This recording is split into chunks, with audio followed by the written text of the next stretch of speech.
Homer's Iliad ends with an uninvited guest. It ends in this kind of terrible sleepover and a father confronting the man who killed his son.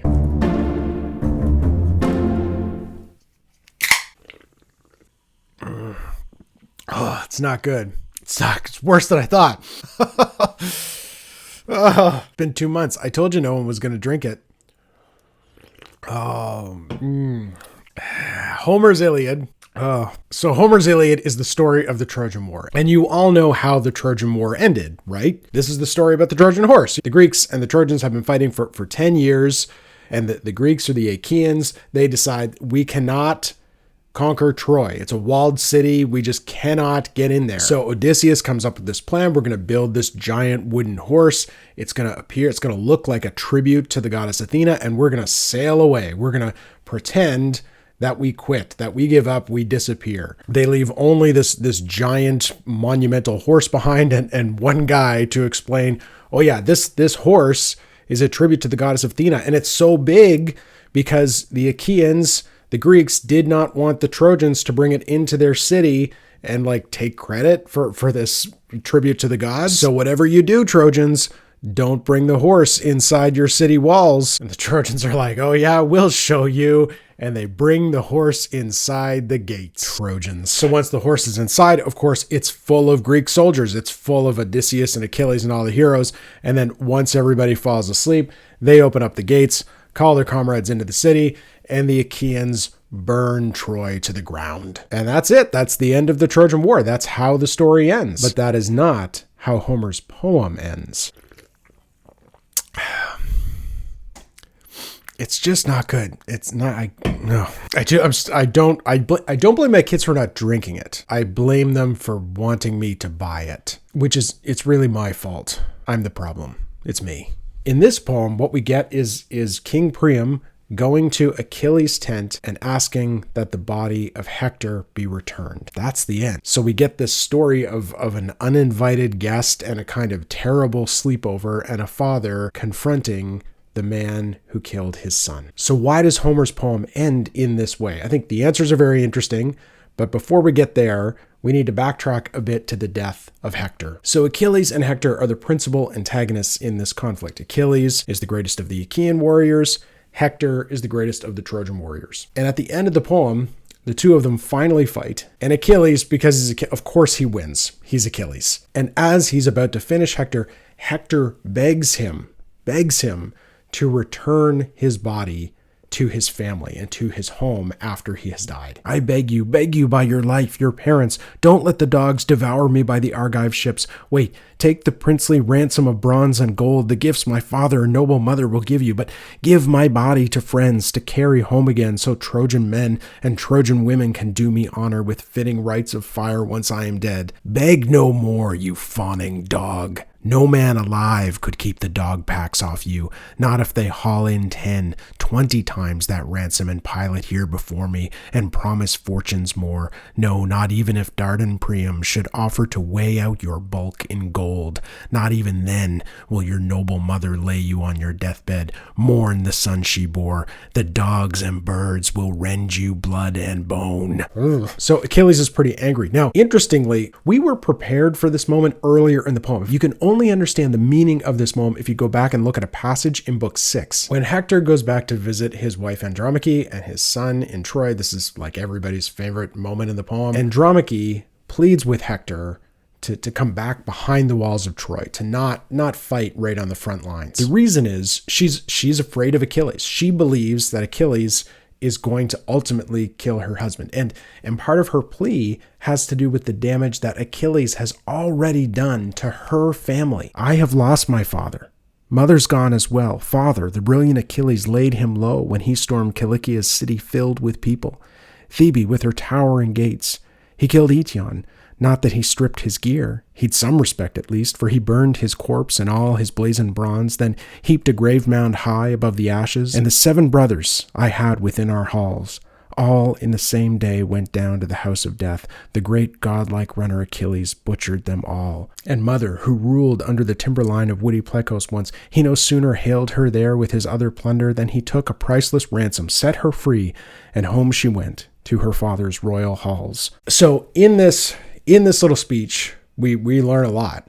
Achilles has previously killed all of the men in Andromache's family, killed her father, killed all of her brothers. But we learn that Achilles has respect for burial rites, and that he accepted a ransom for Andromache's mother. So he accepts ransom. He has respect for burial rites, right? Respect for the dead. These are important details because by the end of the poem, Achilles has changed. He is not the man he was before. And the reason for that, obviously, is Patroclus, because Hector is the man who killed Achilles' beloved Patroclus. Not only does Hector kill Patroclus, but Hector threatens Patroclus with the exact same fate that he hopes to avoid himself. Patroclus, surely you must have thought you'd storm my city down.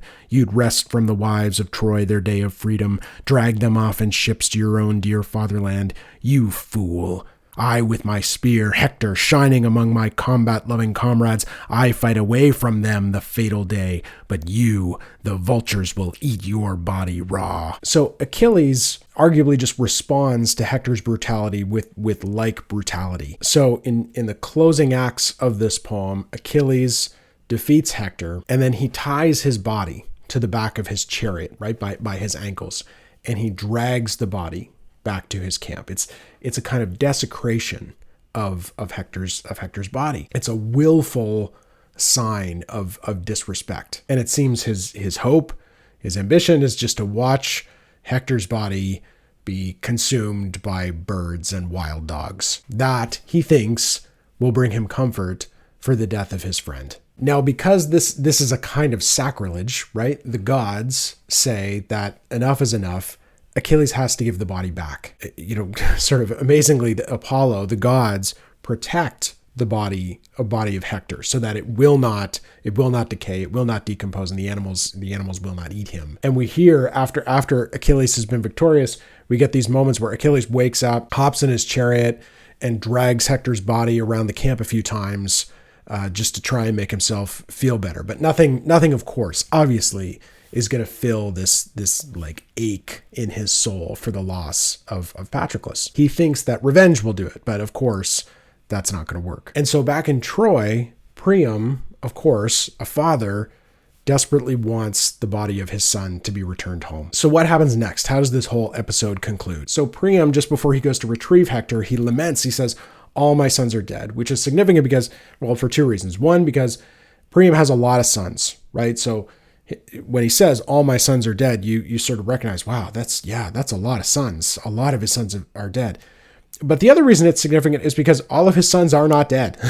He has sons still living, namely Paris. Paris is still alive, but he says this right in front of Paris. All my sons are dead. And this probably has to do with the fact that nobody went out to fight with Hector or save him or rescue him when he had to face Achilles by himself. So it's Hermes, who's the god of travelers. He has been sent as like an emissary from the gods to escort Priam behind enemy lines to Achilles' camp to rescue his son, in a sense. He is going to have to go and ask Achilles to return the body. Priam comes to Achilles, and he comes to him eating dinner. Achilles is eating dinner, and Priam slips past Achilles' men, kneels down beside him, and he begins to plead with him. He begins to plead with Achilles to think of his own father, and then look at him, look at Priam, and return to me the body of my son. Priam's lines, look at these. These are some of the most extraordinary in the whole poem. I fathered hero sons in the wide realm of Troy, and now not a single one is left, I tell you. Many, most of them, violent Ares cut the knees from under, but one was left me to guard my walls, my people, the one you killed the other day, defending his fatherland, my Hector. It's all for him I've come to the ships now to win him back from you. I bring a priceless ransom. Revere the gods, Achilles. Pity me in my own right. Remember your own father. I deserve more pity. I have endured what no one on earth has ever done before. I put my lips to the hands of the man who killed my son. So Achilles welcomes Priam into his tent, and he encourages him to sit, right? Sit down. Tells this old man to sit down. And Priam reacts angrily. He says, enough. I don't have time for this. Just give me the body of Hector. Take the money. I brought a ransom. Take it and I will go. And here, probably Priam's self-control has kind of reached its limit. He's looking at the man who killed his son. And he can't stand it anymore. And Achilles says, hold on. I will give you back the body of your son. I've already made up my mind, but do not make me angry, because I will lose my temper. I will kill you, and that will be a violation of the laws of Zeus. I think this moment is extraordinary, right? We see Achilles' self-control. So he's made up his mind he's going to give back the body, but he knows himself enough to know that he could still go beast mode on Priam given the right conditions. He also makes sure that Agamemnon does not find out that Priam is here. Why? Because Agamemnon is the leader of the Greeks. He's been fighting this war for 10 years. If he knows the king of the Trojans is here, he will execute him on the spot.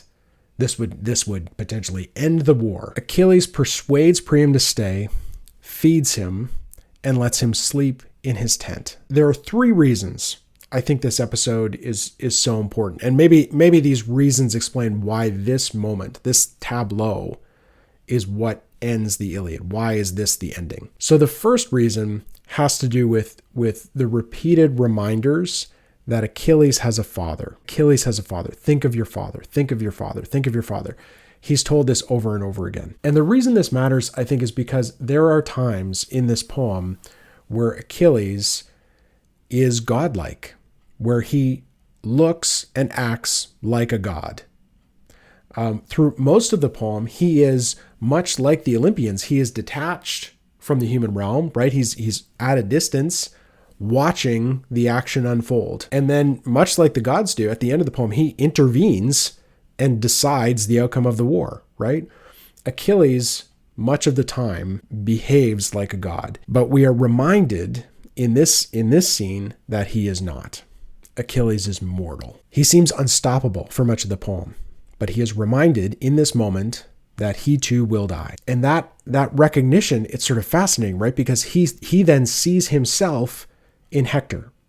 He looks at Priam and sees his father. And so he looks at Priam's son and sees himself. And in this way, he looks at his enemy and sees himself. And this is so interesting, right? Because if you'll remember, when Achilles fought Hector was wearing the armor that he took from Patroclus, which belonged to Achilles, right? So Achilles was fighting himself. So Achilles is reminded through this episode that he is human, which is, I think, part of what it means to be human, what it means to be mortal, a mortal being. That is one of the main themes and questions of this poem. What does it mean to be human? What does it mean to be mortal? Achilles confronts that in this final moment. And his response to that recognition is a kind of compassion for his enemy, because he understands that we all grieve. We all grieve and we all die. So the second reason has to do with Achilles' piety and his respect for the laws of Zeus. So what laws is he talking about? Maybe it's about justice, but I think more precisely, it's about hospitality, right? He welcomes Priam as a guest into his home. He feeds him. He gives him a place to sleep. Achilles is hospitable. And remember, it was Hermes who escorted Priam here, right? Hermes is the god of travelers. Still not, I keep going back. Still not good. It's hot in here. Why? I should have brought water. I'm punishing myself for this bit. Now recognize too that hospitality was the whole cause of the war, right? This is a war over a violation of hospitality. We need to say a few things about Paris here. So Paris, before this 10 years ago, goes to visit Sparta and King Menelaus and his beautiful wife, Helen. He's a guest in Menelaus' home, and he kidnaps Helen and takes her back to Troy.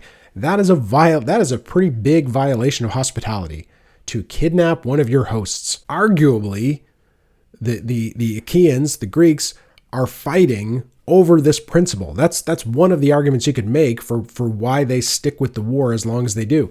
That there is a kind of justice principle that has been violated here. It's not just about this one guy's spouse.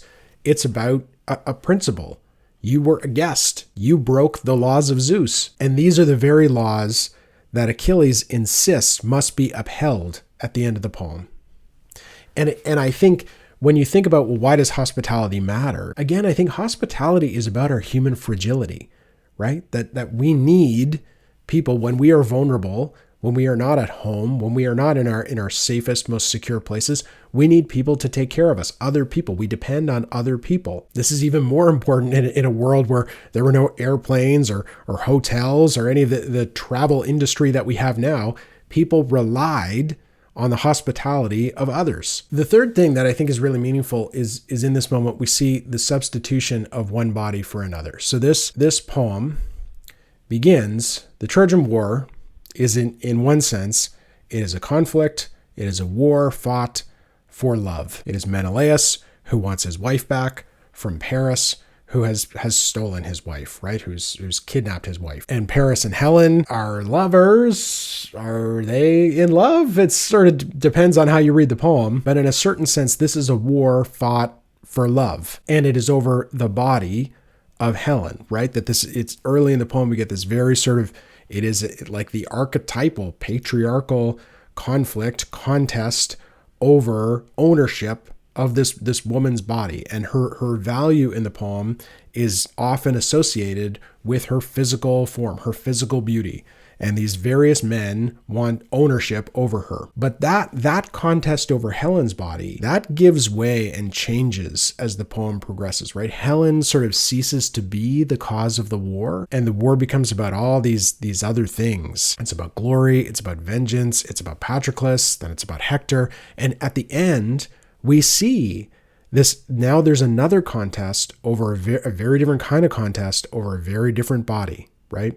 Instead of Helen's beautiful body, it's Hector's corpse. And instead of Menelaus versus Paris, it's Achilles and Priam. So we get this contest over the body of Hector. And in a sense, this contest ends in kind of reconciliation, that Achilles agrees to stop the fighting, to give the body back. And perhaps then that is a kind of symbol of the human capacity. Even when violence seems inevitable, when wars seem to be unending, it is possible for even someone like Achilles, and even someone with a cause like Priam, right? The death of his son, that these two people can find peace, even if only briefly. There is something kind of hopeful about this moment. So why then, why does the poem end this way? Why does this poem about the Trojan War end this way? Just before we get to that, let me just say thank you.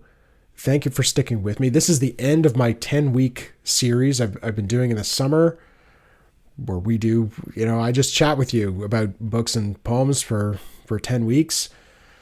This is number 10. Also, this week, the channel surpassed 10,000 subscribers. So thank you very much for all your support and for watching these videos and hanging out with me on the internet, taking time out of your day to listen to me and talk about books. So we got 10 weeks of videos. We got 10,000 subscribers. We got the end of a 10-year war. It all fits together. So why does the poem end this way? I've mentioned some of the major themes. It emphasizes Achilles' humanity and his mortality. It emphasizes hospitality. It also offers up a kind of reconsideration of this war of love. But I think ultimately all of those things are really reducible to the poem in its final moments emphasizes humanity.